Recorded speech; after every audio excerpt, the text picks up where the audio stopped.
जय श्री राम। आपका बहुत बहुत स्वागत है।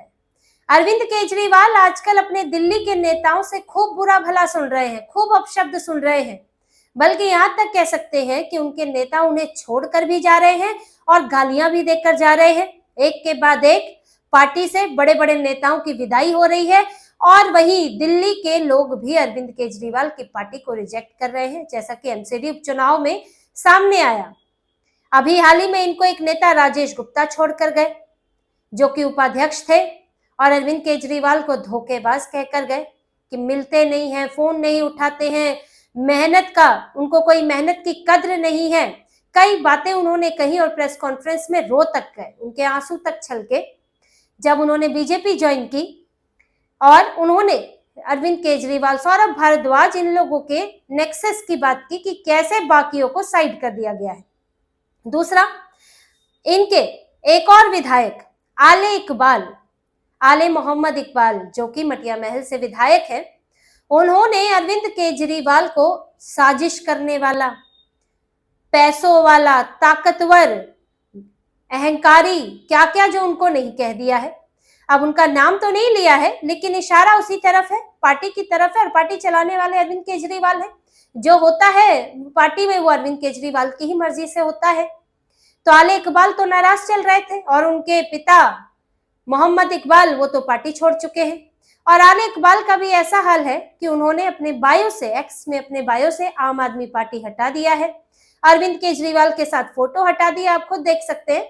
अपने पिता के साथ उन्होंने फोटो लगाई है, ऐसा लग रहा है जैसे स्वतंत्र रूप से वो राजनीति कर रहे हैं। हालांकि अभी आधिकारिक तौर पर वो पार्टी से बाहर नहीं हुए हैं और संभव है कि सही समय का इंतजार कर रहे हैं कि या तो अरविंद केजरीवाल ही निकाल दे। आले इकबाल ने एक अरविंद केजरीवाल के जले पर नमक छिड़कता हुआ एक्स पर पोस्ट किया है, जिसे देखकर अरविंद केजरीवाल आग बबूला हो गए होंगे, लेकिन खून का घूंट पीकर रह गए होंगे, क्योंकि कुछ बोल नहीं सकते, क्योंकि बड़ा सारा तुष्टीकरण वाला वोट जो है वो आले इकबाल के पीछे है, मोहम्मद इकबाल के पीछे है। अभी एमसीडी के उपचुनाव हुए थे 12 सीटों पर, जिसमें चांदनी महल की सीट को लेकर विवाद था। इस सीट पर जो एक मोहम्मद इकबाल आम आदमी पार्टी के नेता थे और उससे पहले कांग्रेस और दूसरी पार्टियों में भी रह चुके हैं और इस इलाके में उनकी खासी पकड़ है, वो अपने एक रिश्तेदार को, जानने वाले को टिकट देना चाहते थे, लेकिन आम आदमी पार्टी नहीं मानी और अपने एक युवा इकाई के नेता को टिकट दिया। अब मोहम्मद इकबाल का कहना था कि टिकट दिया लेकिन हमसे बातचीत नहीं की, या तो पूछा ही होता, क्योंकि यहाँ पर आपको जीत मिलती है हमारे चलते, आपका यहाँ आधार हमारे चलते है, तो किसे खड़ा कर रहे हैं, एक बार हमसे चर्चा ही कर लेते। इसके कारण मोहम्मद इकबाल तो अलग हो गए और आले इकबाल ने भी विरोधी रुख अपना लिया। इन्होंने एक निर्दलीय उम्मीदवार को समर्थन कर दिया, इमरान मोहम्मद को, और ये जो उपचुनाव हुआ उसमें निर्दलीय की जीत हो गई। और शोएब इकबाल ने एक फोटो खिंचवाई गले लगाते हुए, और ये साफ उससे दिख गया कि शोएब इकबाल के ही मदद से इमरान मोहम्मद की जीत हुई है। अब इस जीत की देरी थी कि आले मोहम्मद इकबाल ने एक्स पर एक पोस्ट कर दिया। उन्होंने लिखा, ये जीत मेरे इलाके के शेरों की है, साजिश करने वाले हार गए, हक की जीत हुई, बातिल की हार हुई, जो काम करने वाले थे वही जीत कर आए, शोएब इकबाल की मोहब्बत को सलाम, अहंकारी, पैसों वाले, शोहरत वाले, ताकतवर, सबके मुंह काले हो गए। अब ये अंदाजा लगाना कोई बड़ी बात नहीं है कि ये किसके लिए लिखा गया है। आखिर आले इकबाल का निशाना कौन था, किससे नाराज चल रहे थे और इस जीत का वो इंतजार कर रहे थे कि एक बार जीत जाएं और फिर आम आदमी पार्टी को दिखाएंगे कि हम उस इलाके में क्या पकड़ रखते हैं और आम आदमी पार्टी ने क्या खोया है।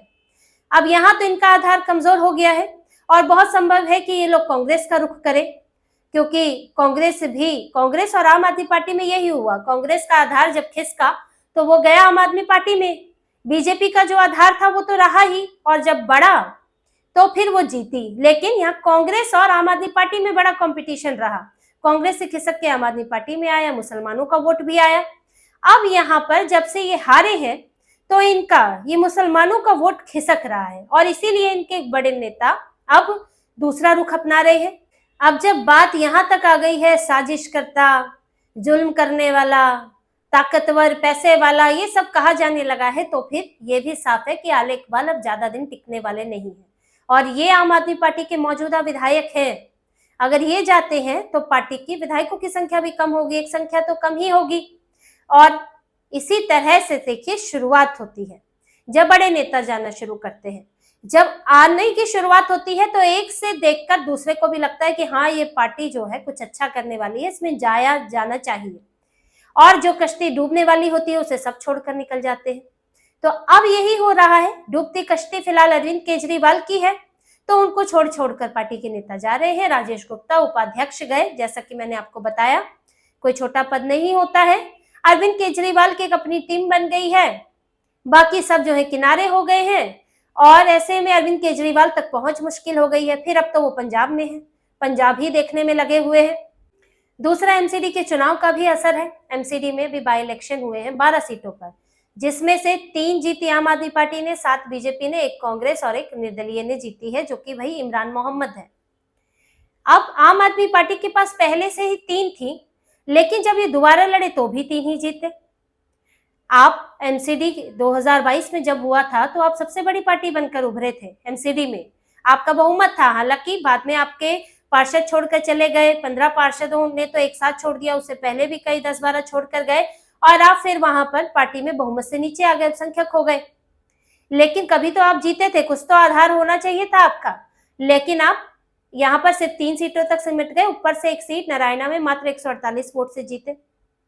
तो ये भी दिखा रहा है कि आम आदमी पार्टी का आधार बड़ा नहीं है, बल्कि खिसका ही है। जहां तक है वो आधार कम हुआ है। और आपके बड़े नेता प्रचार करने नहीं आए, मनीष सिसोदिया, आतिशी मरलेना, केजरीवाल खुद नहीं आए। तो देखिए एक ना संदेश जाता है कि अरविंद केजरीवाल ने छोड़ दी है, दिल्ली छोड़ दी है। अभी दिल्ली में कुछ फायदा नहीं है, जहां पर भाजपा एक्टिव है। कांग्रेस भी 1 सीट जीत गई, वहां पर अरविंद केजरीवाल गायब है, दिल्ली में नजर नहीं आते। और सौरभ भारद्वाज को सिर्फ लगा रखा है कुछ कुछ वीडियो बनाने, मुद्दे उठाने में, लेकिन सौरभ भारद्वाज वो नहीं है जो अरविंद केजरीवाल है, उनका असर वैसा नहीं है।